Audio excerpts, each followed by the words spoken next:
महाराष्ट्रातील शाळांमध्ये सध्या खूप काही घडतंय. नवीन नियम आणि नवी चर्चा. चला पटकन जाणून घेऊया.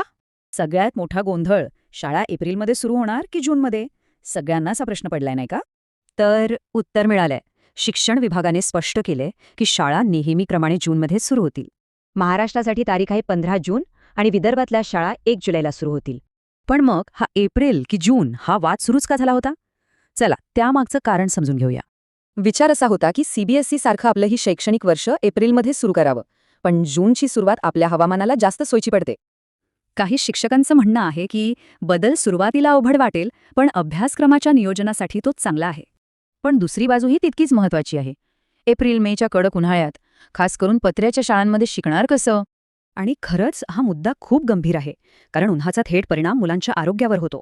याच वाढत्या उष्णतेमुळे सरकारने लगेचच एक निर्णय घेतलाय. शाळांच्या वेळेत बदल करण्याचे आदेश दिले आहेत. म्हणजे सगळ्या शाळा फक्त सकाळी भरणार, मैदानी खेळ बंद आणि वर्गात पंखे पाण्याची सोय करणं बंधनकारक आहे. बरं, हा झाला तात्पुरता बदल. आता एक मोठ्या, कायमस्वरूपी बदलाकडे वळूया. तो म्हणजे प्रवेश प्रक्रियेतला बदल. हा बदल आहे 11वीच्या प्रवेशासाठी. आता संपूर्ण राज्यात एकच ऑनलाईन पद्धत असणार आहे, ज्याला कॅप म्हणतात. आधी हे फक्त मुंबई, पुणे, नागपूरसारख्या मोठ्या शहरांपुरतं होतं, पण आता हे नियम संपूर्ण राज्याला लागू होणार आहेत. याचा फायदा काय? तर सगळं ऑनलाईन होणार, पारदर्शकता वाढणार आणि अर्ज करणं सोपं होणार आहे. आणि ही नवीन पद्धत 2025-26 या शैक्षणिक वर्षापासून सुरू होण्याची शक्यता आहे. पण एक चिंता आहेच. ग्रामीण भागात इंटरनेट आणि इतर तांत्रिक अडचणी येऊ शकतात. चला, तर मग सगळ्या महत्त्वाच्या तारखा आणि निर्णय एका नजरेत पुन्हा बघूया.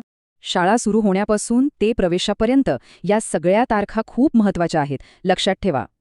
पण शेवटी एक मोठा प्रश्न उरतोच की हे सगळे बदल विद्यार्थ्यांच्या भविष्यासाठी खरंच चांगले ठरतील